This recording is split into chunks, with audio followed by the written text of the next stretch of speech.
Hello, this is Mark Smith with Family Tree Counseling Associates here in Carmel, Indiana, and I have another video for you.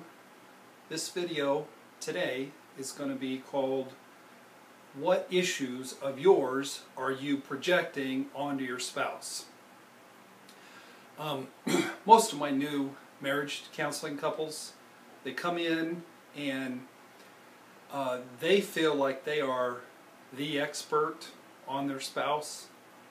They feel like they really have the dirt on their spouse, and they know exactly who they are. But in my experience as a marriage counselor for 27 years, I actually think that most marriage counseling couples, when they come in, they really don't know who their spouse is for the most part. They are projecting issues onto them, and they don't even know that they're doing it. So much of really effective marriage counseling is about, people come in with these lenses on, and they don't even know they have the lenses. So much of really effective recovery work for individuals in a couple is to help them take the lenses off, examine the lenses, and go, "Oh, I had lenses on. I didn't know I had them on." But then they come in the next week, boom, they got the lenses on. And so it's always about leaving the lenses at the door and not having to be right, not having to set the record straight, not being defensive, but just hearing your partner, hearing what they say, what they feel, and understanding them. And understanding the reason you don't have to get defensive is because they're projecting too. That's their projection, so that's okay. So what we do is we project a lifetime's worth of past experiences in relationships, wounds, hurts, trauma, abandonment, and damage, and we project them onto our love objects.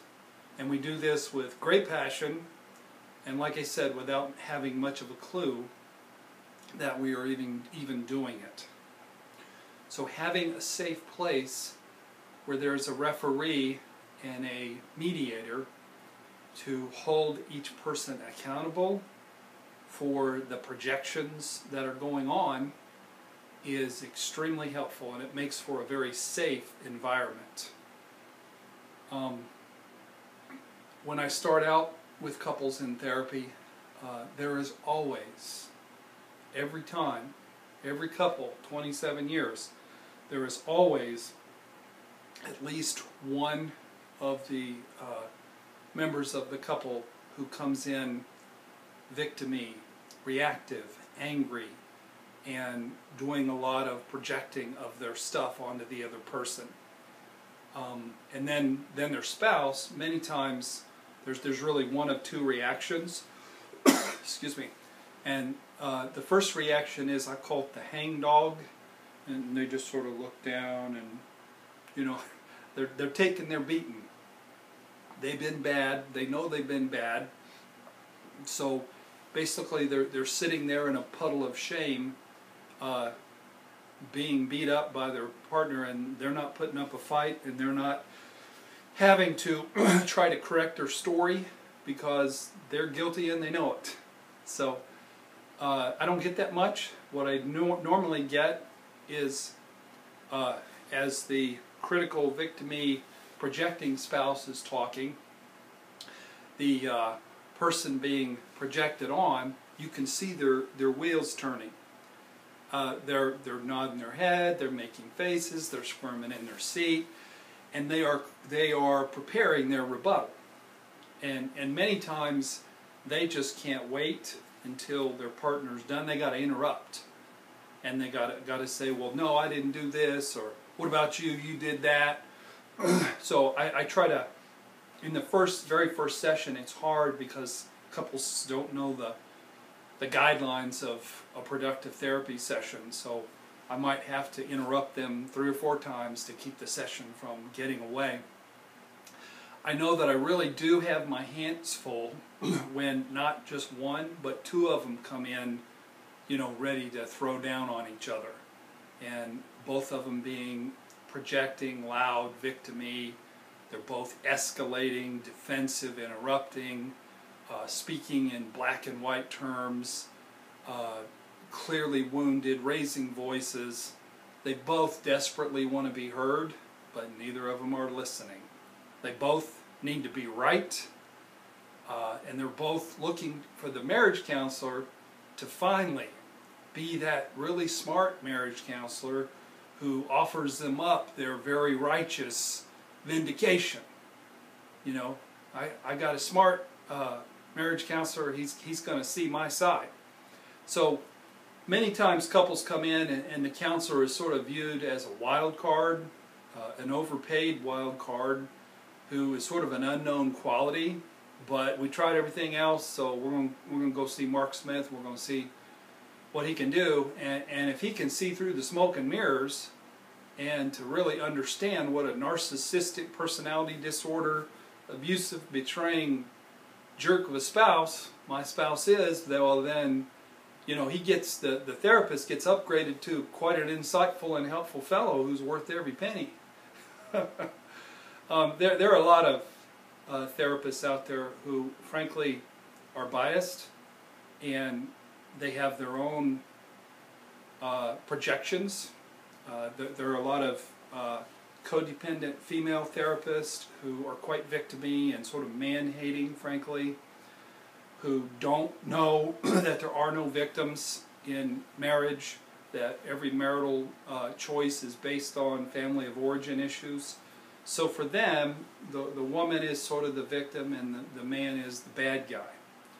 So there are a lot of therapists out there who their projections will enable the diagnosis that you have come up for your spouse. The internet is sort of a dangerous place these days. There's so much knowledge out there that clients get on and they come in with a diagnosis for their spouse.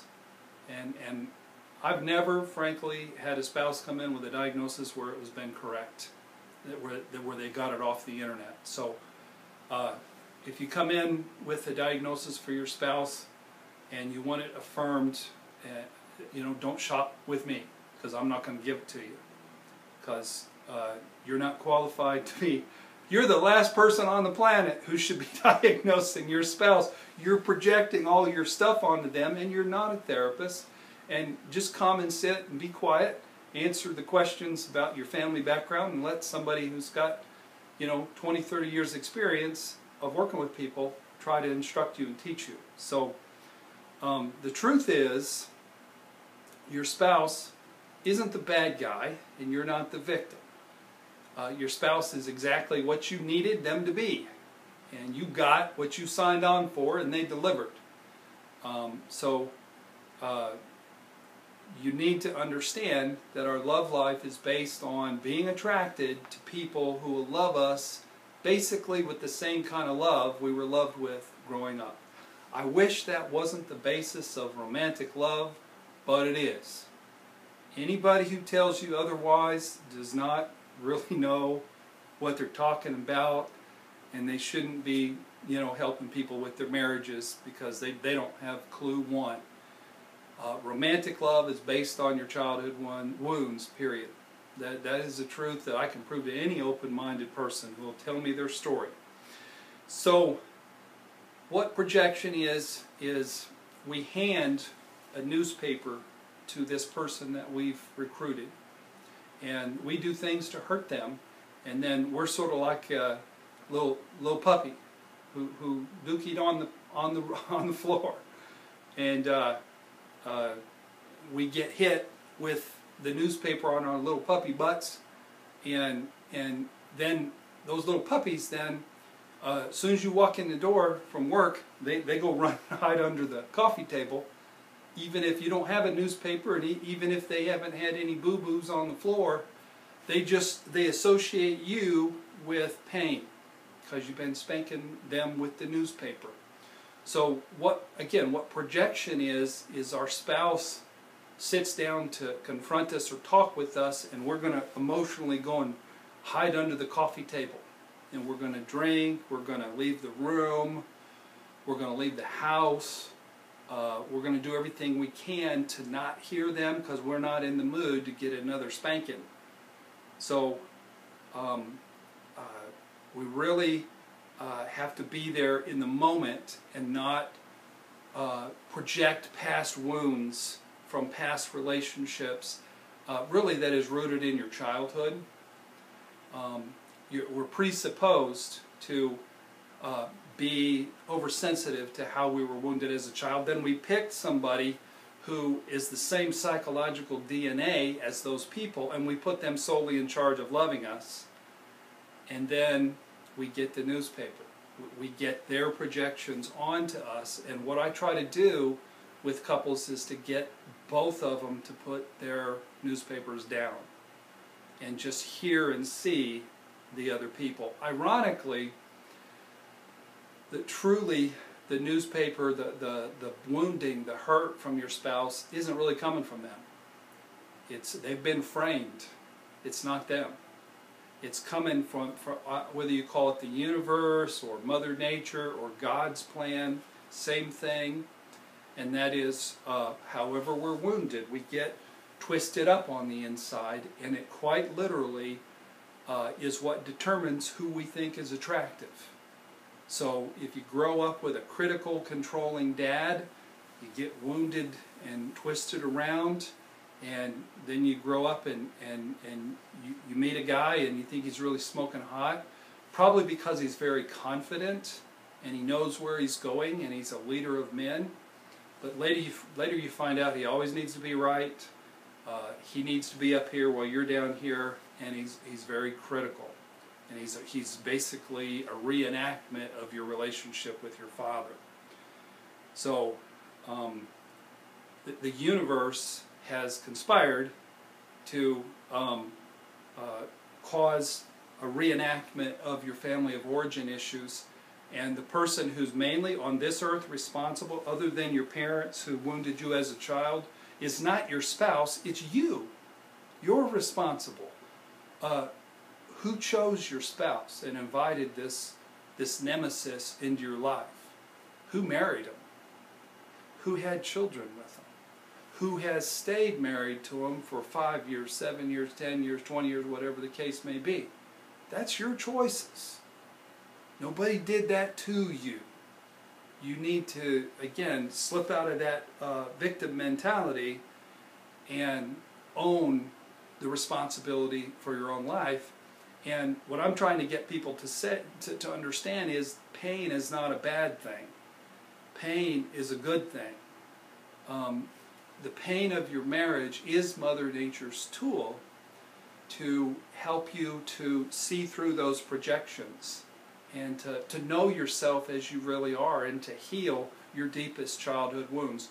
When those projections get cut down, you'll not only hear your spouse better, you'll hear your children better. You won't be defensive. You will hear your employees better. You'll hear your customers better. You'll hear your friends better. And you won't have an agenda to hide behind your psychological defenses. So rather than vilifying your spouse by what looks like they're whacking you with the newspaper, they're abandoning you, they're raging at you, they're controlling you, they had an affair, they're an alcoholic, that's what hurts. Don't vilify them. Ironically, be grateful and appreciate them actually for the pain and the growth and the potential insight that is all coming to you as a result of them effectively cooperating with the universe and bringing you the pain that you signed on for. The pain of your marriage is a gift. It really is. Really, any pain in life can be a gift. It's a feedback system that you're having financial problems. Well, what did you contribute to cause that financial problem? You're having health problems. What can you do different? what things have you done that have contributed to this? And, you know, certainly with some medical problems you didn't do anything, but much of life is based on study your pain, and certainly it's no more true than any area than in your marriage and in your relationships. That is all about you. It's all about your family of origin. Your spouse is a gift. They are a messenger to bring opportunity for growth and insight into your life. So when you learn to really hear and to stop projecting, you'll learn to gently put the newspaper down that you've been wielding and spanking your spouse with. And then you're there in front of them, you're vulnerable, you don't have any weapons, and you're really listening to them, you're not judging them, you're not being defensive, and then they will put their newspaper down as well. And then you have two wounded little kids affirming one another, seeing one another, and it's like going back in time and being heard by your parents, your wounding parents who couldn't hear you and couldn't meet your needs. When your spouse does it, who's made out of the same DNA, that touches you, and it really means something, that there's somebody like your parent who hurt you the most giving you the real goods, giving you excellent love. So, and then what we see is a lot of care and forgiveness and reconnection, and those are beautiful moments.